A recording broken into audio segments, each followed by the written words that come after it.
বাহ, দিব্যি তো আছো। আপনি আসবেন এটা তো আমি ভাবতেও পারিনি। মা কেমন আছেন? থাক, আর ন্যাকাম করো না। দিদিকে বাড়ি থেকে তাড়িয়ে এখন তার কুশল সংবাদ নিচ্ছ। হ্যাঁ, নিচ্ছি। মাকে কিন্তু আমি বাড়ি থেকে তাড়াইনি। কাউকে কিছু না জানিয়ে মা নিজের ইচ্ছে বাড়ি থেকে চলে গেছে। তুমি এমন একটা ভাব দেখাচ্ছ যেন ধোয়া তুলসী পাতা। তুমি তুমি বাড়িতে ঢোকার পরেই তো বাড়িতে যত অশান্তি। এর আগে তো মা ছেলে দিব্যি ছিল। আচ্ছা, কোত্থেকে তুমি অপূর্বর ঘাড়ে জুটে এরকম বাড়িতে অশান্তি সৃষ্টি করলে বলো তো? কেন এসব কথাগুলো বলছেন আপনি? আপনি তো খুব ভালো করেই জানেন যে কথাগুলো আপনি আমাকে বলছেন সেগুলো একটাও ঠিক নয়। দেখো, তুমি আমাকে কিছু বোঝাতে এসো না। দিদি আমার বাড়িতে থেকে দিনের পর দিন চোখে জল ফেলবে, আর তুমি তোমার পুরুষ বন্ধু নিয়ে মজা করবে, এটা আমি কিছুতেই বরদাস্ত করব না। শুনুন, আকাশ আমার বন্ধু। আমার বন্ধু সম্পর্কে একটাও খারাপ কথা আমি শুনতে রাজি নই। আর তাছাড়া আমার যে সত্যি শরীরটা খারাপ হয়েছিল এটা বাড়ির সবাই এমনকি অপূর্বও জানে। হ্যাঁ, ওটাই তো হয়েছে মুশকিল। কিছু বলতে গেলেই তুমি অপূর্বকে শিখণ্ডি খাড়া করে সব দায় তার ঘাড়ে চাপিয়ে দিতে চাইছো। একটা কথা তুমি ভুলে যেও না, আকাশ তোমাকে কেন তার মামার নার্সিংহোমে নিয়ে এসেছে এই সবই কিন্তু আমরা জানি। আশ্চর্য, কি জানেন আপনি? না না, নার্সিং হোম, ডাক্তার, লয়ার, এদের কাছে অ্যাপয়েন্টমেন্ট চাইতে গেলে মানুষ তো নিজের চেনাশোনা লোকজনকে প্রেফার করে বা রেফার করে। এক্ষেত্রেও তাই ঘটেছে, এর বেশি কিছু নয়। শোনো শোনো শোনো, অপূর্বকে বোকা বানালেও তুমি আমাকে বোকা বানাবার চেষ্টা করো না। শহরে এত বড় বড় নার্সিংহোম থাকতে আকাশ কেন তোমাকে এই মামার নার্সিংহোমে নিয়ে এলো সেটা আমি জানি। কেন নিয়ে এসেছে জানো? তুমি প্রেগনেন্ট বলে। কি বলছেন কি আপনি? আপনি কি পাগল হয়ে গেছেন? হয়নি, পাগল আমি হইনি। আর পাগল হইনি বলেই তোমাদের বদমাইশিটা আমি ধরতে পেরেছি। তোমাদের এই বেলেল্লা পানাটা ঢাকবার জন্যেই আকাশ তোমাকে এখানে এনেছে। তোমার লজ্জা করে না? অপূর্বর মতো একটা ভালো ছেলেকে বিয়ে করে তার মাকে বাড়ি থেকে তাড়িয়ে পেটের ওই পাপটাকে নষ্ট করে তুমি এখন বড় বড় কথা বলছো। বলো বলো, ওই পাপটা কার? আকাশের? ব্যাস, চুপ করুন। আমি অনেকক্ষণ আপনার সঙ্গে ভদ্রভাবে কথা বলেছি, আপনার মুখ থেকে আর একটা কথাও আমি শুনতে চাই না। আপনাকে আমি ভদ্র রুচিশীলা বলে মনে করতাম, কিন্তু এখন মনে হচ্ছে সেগুলো সমস্ত মিথ্যে, লোক দেখানো। এই আপনার রুচি, এই ভদ্রতা? শুনুন, আপনি যদি আর একটাও কথা উচ্চারণ করেন তাহলে কিন্তু আমি ডাক্তার ডেকে পেশেন্টকে ডিস্টার্ব করার অপরাধে এই ঘর থেকে আপনাকে বের করে দিতে বাধ্য হব। প্লিজ, সে কাজটা করতে আমাকে বাধ্য করবেন না। এতে কিন্তু আপনাদের সো কল সোসাইটিতে আপনার সম্মান খুব একটা থাকবে না। কি? তোমার এত বড় আসপর্দা? ঠিক আছে ঠিক আছে, আমিও দেখব তুমি এখান থেকে বেরিয়ে কি করে ও বাড়িতে গিয়ে বাস করো। আমাকে তুমি এখনো চেনোনি।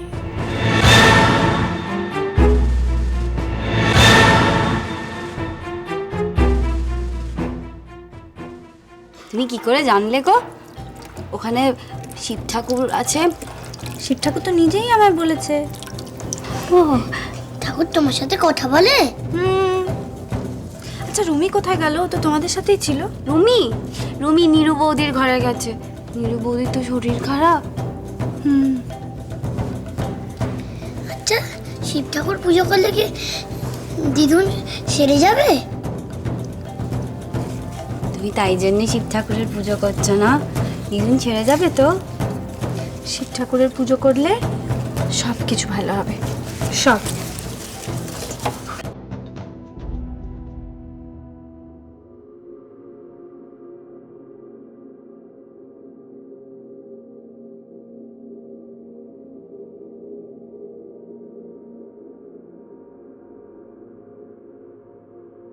সব কিছু কেমন যেন ওলট পালট হয়ে গেল। কি ভেবে এখানে চাকরিতে এসেছিলাম আমার জীবনটা কোনোদিনই চেনা রাস্তায় নিশ্চিতভাবে চলল না। শতরূপাকে নিয়ে কত কল্পনা ছিল। কলেজে অনেক মেয়ের মধ্যেও ও কেমন যেন আলাদা ছিল। সাজ পোশাক, কথাবার্তা, চালচলন অসম্ভব আত্মবিশ্বাসী। ইয়ার্কি করতে করতে কখন যেন আমিও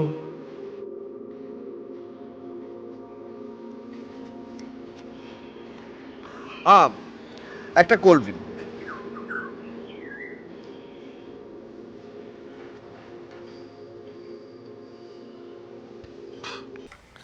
লোকটা কি ভাবলো কে জানে, সাত সকালে সেজে গুজে এসে একটা কোল্ড ড্রিঙ্ক। শুনেছি একাকিত্বে নাকি মদ সিগারেট এগুলো ভালো, তো তাই বলে কোল্ড ড্রিঙ্ক।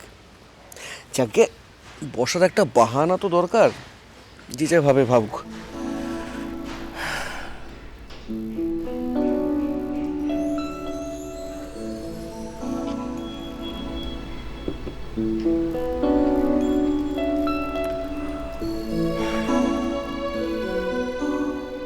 জায়গাটা বেশ নিরিবিলি।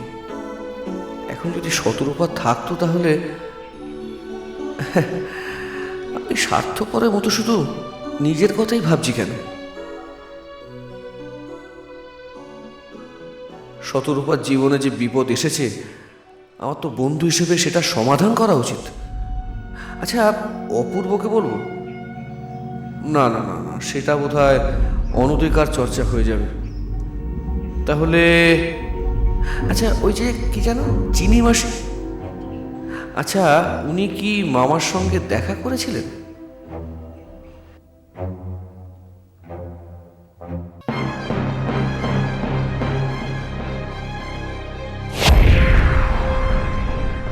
তোমার বাবাই তো হাসপাতাল থেকে রাধাকে সরিয়ে রাধার জায়গায় অন্য একটা মেয়েকে এই বাড়িতে ঢুকিয়ে দিয়েছিল।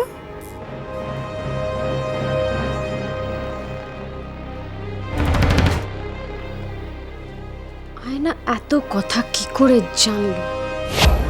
তোমার বাবার পাঠানো চর পড়ি আদিত্য নারায়ণের সই করা সাদা কাগজ তোমার হাতে তুলে দিয়েছিল।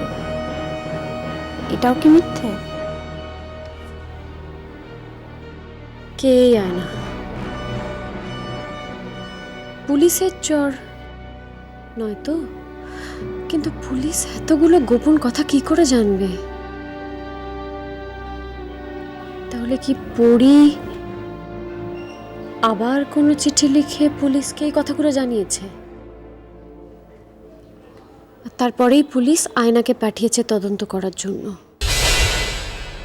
মন্ত্রীর ভয় পড়ি সামনে আসতে পারছে না, তাই আয়নাকে পাঠিয়েছে ওর কাজ হাসিল করার জন্য। তার মানে আয়না জানে পরি কোথায় গা ঢাকা দিয়ে আছে। ওকে চেপে ধরলে জানা যাবে পরি কোথায়। ঠিক বার করব। আয়নাকে চেপে ধরে আমি ঠিক বার করব পরি কোথায়। তারপর আমাকে চমকানোর এমন শাস্তিও পাবে ভাবতেও পারছি না। 20 দাঁত আমি ভেঙে গুঁড়িয়ে দেবো। তোমার অনুমান তো মিলল না। ঝর্ণাকার নার্সিংহোম থেকে ফিরে এসে যা বলল, তাতে তো সন্দেহের কিছু শুনলাম না। শোনো অন্যদি, যদি এখানে তুমি পাকাপাকি ভাবে থাকতে চাও তাহলে আমার কথা মেনে তোমাকে চলতে হবে। আর যদি নিজের বুদ্ধিমতো কিছু করতে চাও তাহলে তোমার আর তোমার মেয়ের এ বাড়িতে থাকার পাট আমি চুকিয়ে দেব। এসব তুমি কি বলছো? আমি তো তোমার কথা মতোই কাজ করছি। আমি ঝর্ণার কাছে জানতে চেয়েছিলাম, তাতে সে যা বলল। শোনো, তোমার মেয়েকে সামলাও। দু নৌকোয় পা দিয়ে চলা যায় না।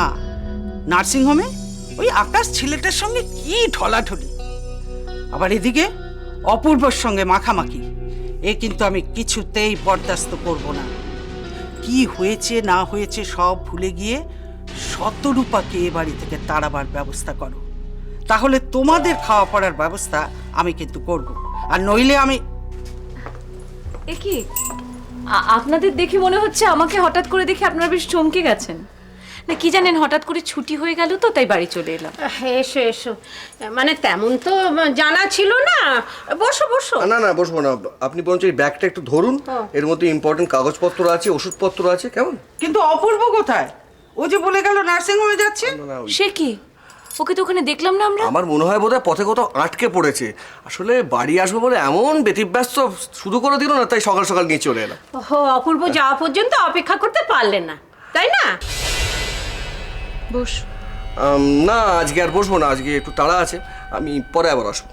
শোন আকাশ, অফিসের তারা আমাকে দেখাস না। তুই বোধহয় ভুলে যাচ্ছিস যে অফিসে তুই কাজ করিস, ইদানিং কাজ করছিস, সেই অফিসটাতে না আমি দীর্ঘদিন ধরে কাজ করছি। আর শোনো শোনো, তোমার এখন বিশ্রাম করা দরকার, এত কথা বলার কোনো প্রয়োজন নেই। অন্যদিন ওকে নিয়ে যাও ভেতরে। এসো। যাও যাও যাও। আসছি। আমি আবার আসবো, রেস্ট নে। শুনুন, বলছিলাম যে ওই প্রেসক্রিপশনে সমস্ত ওষুধপত্র লেখা আছে, কখন খেতে হবে সেগুলোও লেখা আছে, আপনি একটু নিয়ম করে দেখে শুনে খাইয়ে দেবেন, কেমন? চলি। দাঁড়াও, তোমাকে দেখে তো লেখাপড়া জানা ছেলে বলেই মনে হয়, সবাইকে এত বোকা ভাবো কেন? আপনার কথার মানেটা আমি ঠিক বুঝতে পারলাম না। তোমাদের কি ধারণা তোমরা ছাড়া পৃথিবীর সবাই ঘাসে মুখ দিয়ে চলে?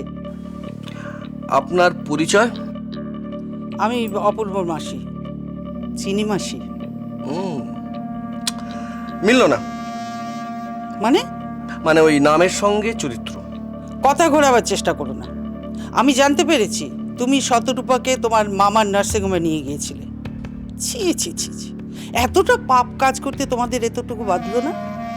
দাঁড়ান দাঁড়ান দাঁড়ান, একজন অসুস্থ মানুষকে চিকিৎসা করানোটা পাপ না, এটা তো আমি ঠিক জানতাম না।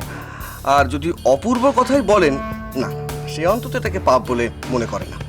শোনো, গায়ে পড়ে উপকার করতে এসো না, এর ফল কিন্তু ভালো হবে না। নিজের সংসার করতে না পারা জ্বালা অন্যের সংসার ভেঙে মিটিও না। আমাদের বাড়ির বউ অন্য পুরুষের সঙ্গে ঘোরাঘুরি করে, এটা আমরা কিছুতেই মেনে নেব না। কিন্তু ম্যাডাম, আমি যে নিরুপায়, আফটার অল শতরূপ আমার বন্ধু, তার জন্যে যা যা করা প্রয়োজন আমি ঠিক তাই তাই করব। আপনার অন্যায় আবদারের জন্য আমাদের বন্ধুত্বটা চৌকাঠে এসে দাঁড়িয়ে যাবে তা তো হয় না। বন্ধুত্ব তার আপন দাবি মেনে ঘরের ভেতর প্রবেশ করবেই। সেটা যদি আপনার পছন্দ না হয়, ওয়েল, আমার কিছু করার নেই। আর বন্ধু শব্দটার সংজ্ঞা বোধহয় আপনার ঠিক জানা নেই, ওয়েল, সেখানেও আমার কিছু করার নেই। ব্যাড লাক, চলি।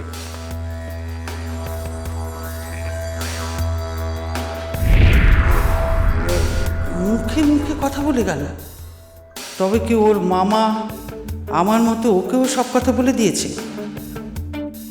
শতরূপার ব্যাপারে ওর মনেও কি আমাদের সম্পর্কে কোনো সন্দেহ জেগেছে?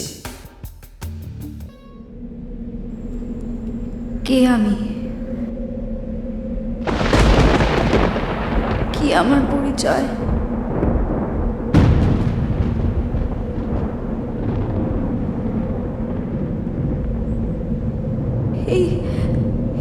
এই বাড়ির সঙ্গে কোন সুতোয় বাঁধা আমি? উত্তর দাও, উত্তর দাও আমাকে। কে আপনি? পুরনো গল্প শুনিয়ে আমাকে বোকা বানাতে পারবেন না। আমি জানি আপনি কে। কে পাঠিয়েছে আপনাকে বলুন। তুমি সত্যি জানো আমি কে? কে আমায় পাঠিয়েছে? আমাকে বলো না গো, বলো না আমি কে। নাটক নয়, নাটক নয়, পরীর চর আপনি। পরী পাঠিয়েছে আপনাকে, আমি জানি। বোবা হয়ে গেলেন কেন? জবাব দিন। আমি জানি না। মিথ্যে কথা, সব জানেন আপনি। বলুন পরী কোথায়? সত্যি আমি জানি না, আমার কিছু মনে পড়ছে না। বিশাখা দত্তর সঙ্গে নাটক নয়, আগেও বলেছি আমি।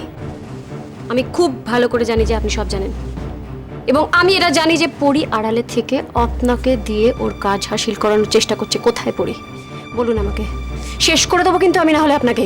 বলুন পরি কোথায়? বিশাখা, এখান থেকে চলে যাও, চলে যাও এখান থেকে, যাও। কি? আমি চলে যাব? হ্যাঁ চলে যাও, না হলে তুমি তুমি বিপদে পড়বে। যাও, যাও এখান থেকে। ভয় দেখাচ্ছ বিশাখা দত্তকে? তোমার মতো একটা ফালতু মেয়ের ভয় বিশাখা দত্ত পায় না। আর শুনে রাখো, বিশাখা দত্ত ভয় পায় না, ভয় দেখায়। বিশাখা! একদম চুপ। তোমাকে আমি